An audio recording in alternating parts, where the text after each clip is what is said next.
Welcome to this first episode of the Introvert Biz Growth Podcast, the show where I talk to introverts who grow their business and make a difference.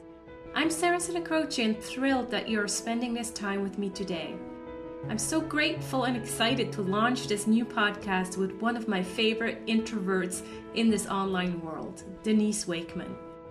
Denise Wakeman is an online business strategist and host of the popular video show and podcast called Adventures in Visibility. She helps small business owners and online entrepreneurs strategically use social marketing tools to get more visibility and build their audience so they can grow their business. Denise is passionate about adventure travel and how it can inspire you to think bigger and go for what's possible in your business and life.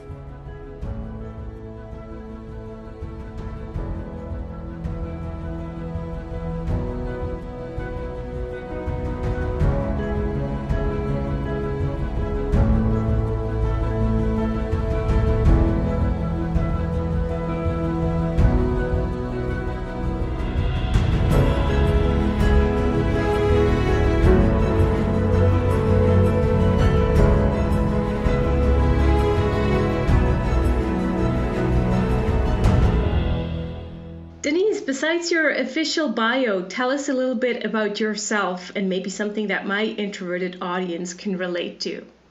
Okay, tell me about myself, huh? About my business or about me or? Yeah, a little bit of both maybe.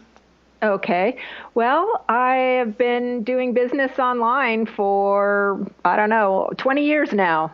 1996 is when I started. So, I'm been around for a long time. And really, for me, working online is the right place to be as an introvert. I found my home when I started working online because then I could be at home.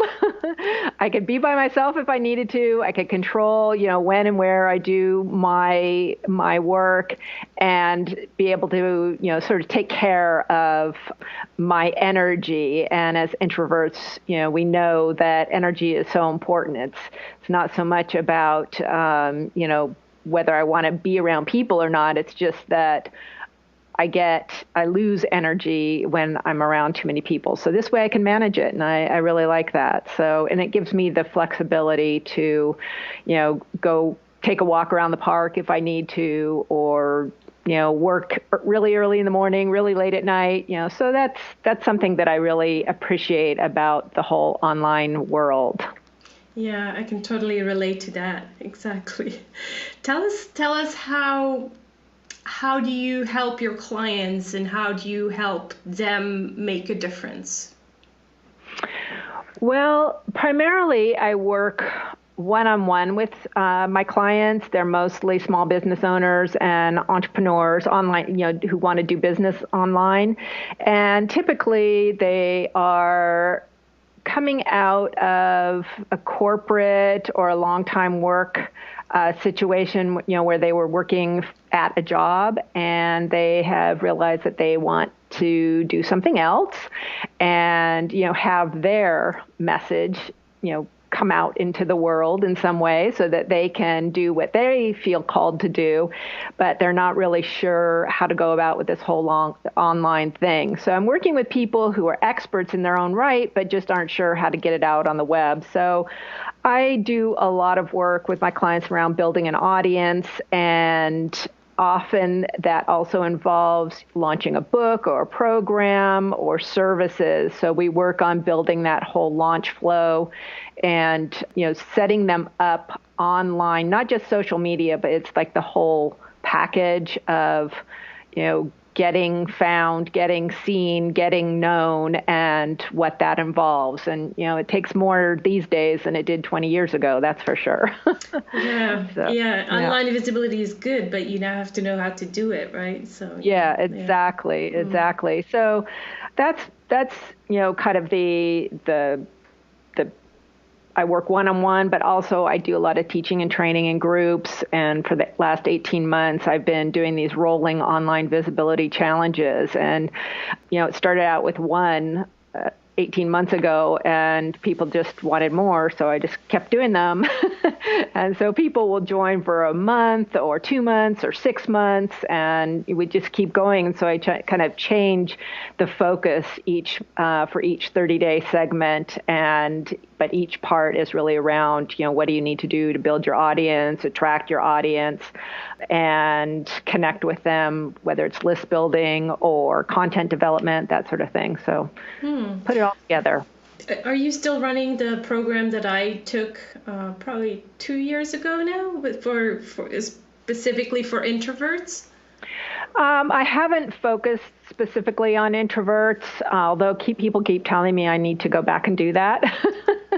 So I may be, but no, it's more general visibility. Anybody who wants to can join. Although I do have a lot of introverts show up in my program, so I guess you just naturally attract, who's similar to you. So I think exactly that's how I feel it as well.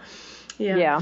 Tell us about this adventures of visibility. It's not just visibility, it's the word adventures. Why and how does that go together with Denise Wakeman? Well, I look at my whole life as an adventure, and I really didn't come to that realization until a few years ago when I was traveling in Peru, and I realized that it was so important to me, the traveling and the sort of that embracing the unknown, and that I'd been doing it my whole life, but I hadn't really identified it as that. Like I'd always done just kind of off the beaten path things. And I came home from my second trip to Peru, and I was talking with my business coach. And I was like, I've got to find a way to put this all together because it's so integral to who I am, that my business has always been an adventure. My life's always been an adventure. I've traveled all over the world. And I don't really look at just the traveling as the adventure part, but really also, when I go out running with my friends, or when I try a new restaurant, or when I'm trying a new tool, online, I embrace that like new thing. So that's where the adventure part comes in. And I started a live video show called Adventures in Visibility, and that just sort of been pervasive with what I'm doing, and sort of shifting that to be my message that, when you're willing to embrace the unknown and try and experiment, nothing bad's going to happen to you, especially working online, just try it. If it works, it works. If it doesn't, try something else. So that's where that whole adventure thing has evolved from. Yeah, I remember the first kind of hangouts that, were just, you just had to, go in there and probably ridiculous yourself because you knew it didn't work, but right. We just did it anyway. And it was exactly. Great. Yeah, excellent. In terms of the adventures part, so you, like you said, it's not only in terms of traveling and such, but also you bring that into business. And I think it makes you, I think all the listeners, what they should realize is that it's pretty much finding your authentic self. That's kind of what you're describing, right? Yes. All of a sudden had this realization, this is who I am, and this is how I want to show up online as well. Exactly. Because I'd been keeping, I'd been compartmentalizing my life where, I had my offline life and my online life. And, the online life was my professional business, and my offline life was traveling and running and exploring and doing all kinds of things. And then I realized that, I really approached them both the same. And so therefore I needed to be the same in them, and that it wasn't a matter of, putting on one coat or taking off another. I needed to be wearing the same coat all the time, because that's really is who I am. Yeah, I like that. I like that kind of aha moment that you had in your life and business. That's great. Yeah. Yeah, I've had a lot of those, a lot of ahas. Been doing it a long time. I'm sure, yeah, we all do. Let's talk about the superpowers. I like to call them the introverted superpowers. You talked about energy before. Well, not sure that's a superpower, but it's probably one of the things that you learned how to manage as an introvert. So what would you say are your biggest strengths as an introverted entrepreneur?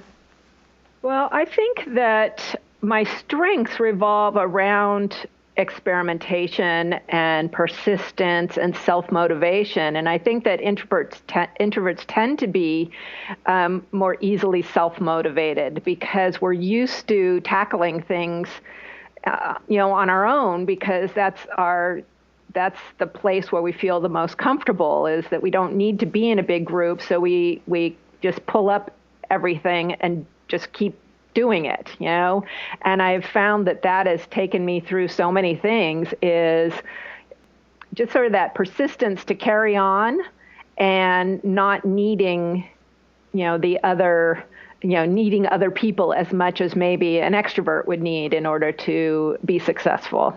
That's interesting. I had never looked at it that way, but it's true. Yeah, we don't need the audience as much maybe as extroverts. Right. Needed. Right. And I'm very self-motivated, and that to me comes from an introverted place, that it's okay to, that I'm able to do that. Let's put it that way. Interesting. So what about the weakness? Too much reliance on the internet. Okay. So there is a negative point to the internet world as well. Yeah. Well, it's that, I'm more, since that's my comfort zone, that I don't feel comfortable or like I need to get out and be around, like in a business context, be with people face-to-face, one-on-one, that it's easier to shoot off an email versus go out and network, let's say. Personally, I make sure that I get out to have a social life, for sure. But business-wise, I tend to lean on technology more than the face-to-face relationships. And I know that doesn't serve me as well as it could. So you think there would have been other opportunities if you would be a better networker, if you would be out there at all the networking events and conferences? I think if I was willing to, step out more often, it's not that I never go out or anything, but, I've certainly spoken at conferences and I go to conferences, but it's not my first choice of ways to interact with people. I'd rather do it, this way over, streaming video or, Skype or, that way versus getting out and... Yeah, I can so relate to that. I was at my first conference last year in Rome for 3 days, and I was so exhausted. I got home and immediately fell into bed with a big fever, and it's just, it killed me. It's not just emotional, it's actually physical, how this, is really hard on introverts. So. Yeah, it's very exhausting, and, having to maintain energy for a length of time, because there's two parts of being in a public space when you're working, especially even socially. If I'm in a group there, I don't know that many people, it's very exhausting to me. But it's like staying up because you don't want to miss anything, but also, coming up with all the, the energy to be social and bring out that extroverted part. And, I find it exhausting and I just want to go home and go to bed. Yes. I'm totally with you. All right. Let's talk about some golden nuggets or any kind of special things that you'd like to share with the audience. So one would be the first one would be a personal habit, something that you think you do on a regular basis that has contributed to your success in the past or keeps contributing to it.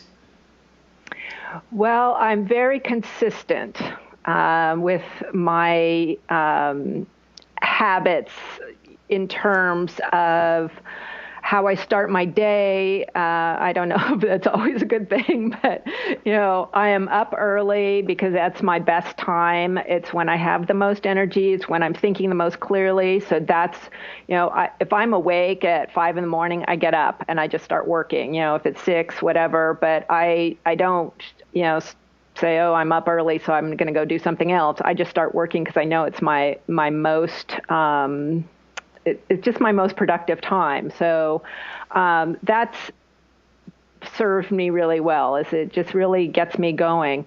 I also, for the last 10 years or so, have been very good about regular exercise. Prior to that, I was total couch potato, but now I get exercise almost every day, whether it's going out for a run or just going for a walk around the block. When I'm stuck, I know that I need to get out and take a walk. And I think that's especially true because I do work on my own in my home, and I need to, sometimes just stand up and move. And I make sure to do that, and because it's very tempting just to sit all day. So those are a couple of things that, just getting going. And the other thing that I really think contributes to my success is the ability to embrace change. Like, change doesn't scare me. It doesn't freak me out. It's an opportunity to try new things. And I don't know if that's a habit or not, but I think it's really part of my core being is that I'm okay with change. And when everybody freaks out that Facebook does something, I'm like, hey, okay, let's figure it out. Let's go, Mm-hmm. So I think that's really an internal core piece that's been really, it served me for my whole life. Yeah, definitely. I think that's a great chance or I don't know, how do you call it, advantage that you have. And probably I wouldn't call it a habit, but because I don't think, or maybe it's something you can learn. I don't know. I have this little app on my iPhone that it's called Life Reminders. And you can put in your own little reminders. And I have one every morning. It pops up and it says, "I'll figure it out." And I'm like, nice. It's so nice because sometimes, you're just stuck with something and you can really kind of dig yourself into the ground and say, oh, I'll never figure this out. But just to think, I'll figure it out. And then you kind of put down some steps, and you actually always figure it out. Always. Exactly. Otherwise, we ask for help, and I think that's another thing that we introverts kind of have a hard time with sometimes is to ask for help. So. Yeah, we're going to sit there and dig into it until we do figure it out. But Yes. Sometimes it's faster to actually ask for help. I've had to learn that one a few times too. Okay, great. What about an internet resource that you gotta like that? You probably have thousands, so maybe just I've got tons, but lately I have been I've been using and recommending to a lot of my clients is CoSchedule.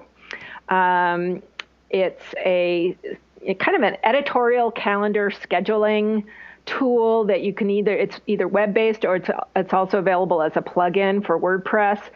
And I really, really like it because I can do all my blog post scheduling, sharing, at the moment that I publish it, and it's all built into the same tool so that I'm not having to jump around to Hootsuite, which I also love, but I use it in other ways now. But I can get all my sharing scheduled for like 3 months because I share blog posts multiple times over different platforms, and I can just put it all together there. And I also really like what's built in is their headline analyzer. And you can put in all these headlines and it remembers them and it scores them for you. And so it's always my goal to get green, because that's an A. So, and sometimes just changing one word in the headline, bounces it right up out of mediocre to good. So that's all built into the plugin. And so I've been sharing that a lot with my clients and saying, go for it. Yeah. Check it out. It's not free, so I you have think to they make just it. increased the price, but it's still very affordable. Maybe it's Yeah, $15 yeah, a month or something like that. yeah, something like that. Yeah, Yeah, yeah. yeah, I think yeah. it's worth it, I like because it if too. you're, Yes, it has definitely increased my traffic ever since I've been using it. So yeah, highly recommend it too. Great. yeah, What that's my about? favorite right now. Okay, great. What about a book that you recently read, or just one of your all-time favorites that, not necessarily about introverts, but that you think the introverted audience would like? Well, there's one book that I always mention when people ask me this question, but then I decided that I would mention another book that I recently read that I really love too. And unfortunately, you can't see me, but because it's a beautiful book. It's called The Crossroads of Should and Must: Find and Follow Your Passion by L. Luna. And it's an art book.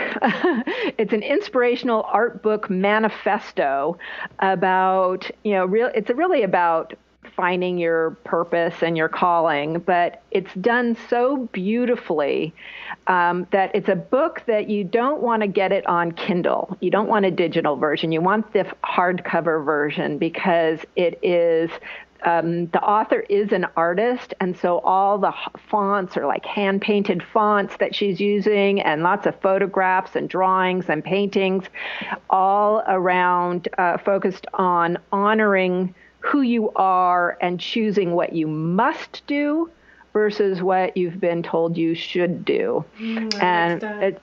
Yeah, and I think I read it in an hour because it's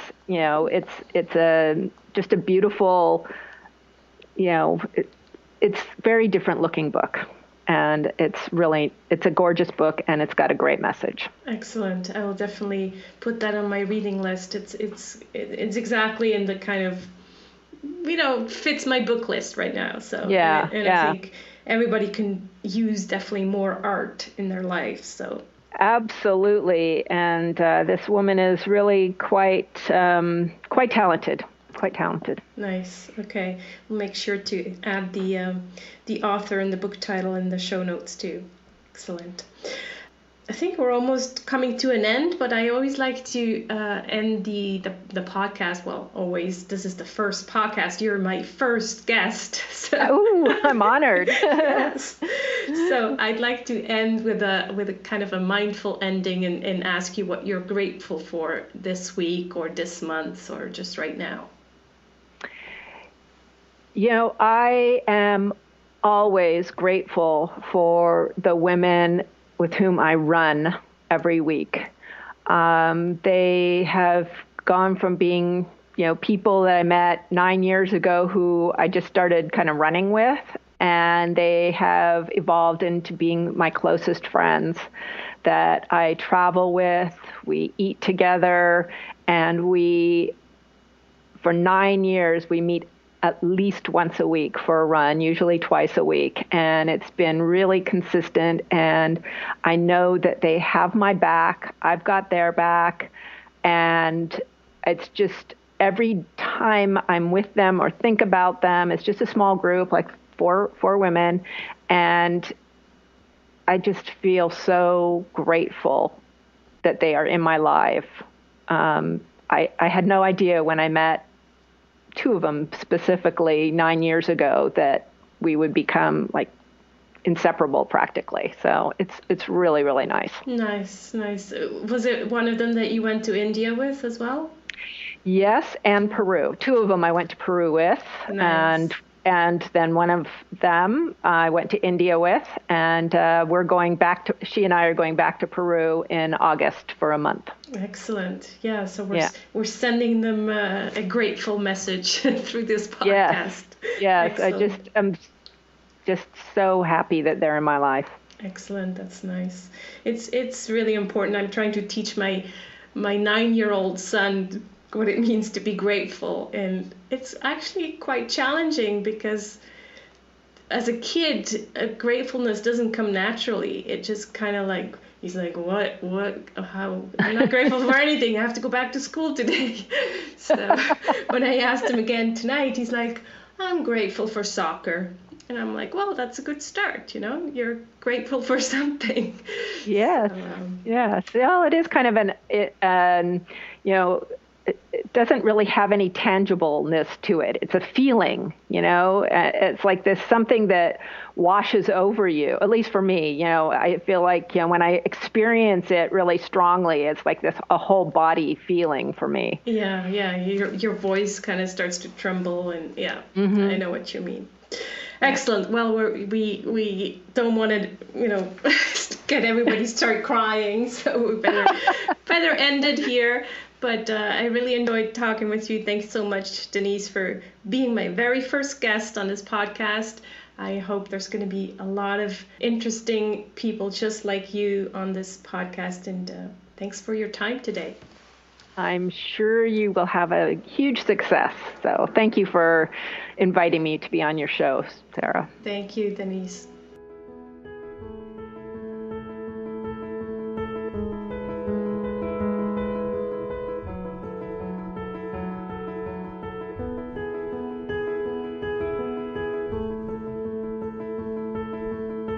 You can find Denise Wakeman on her website at denisewakeman.com or on Facebook at facebook.com/Adventures in Visibility.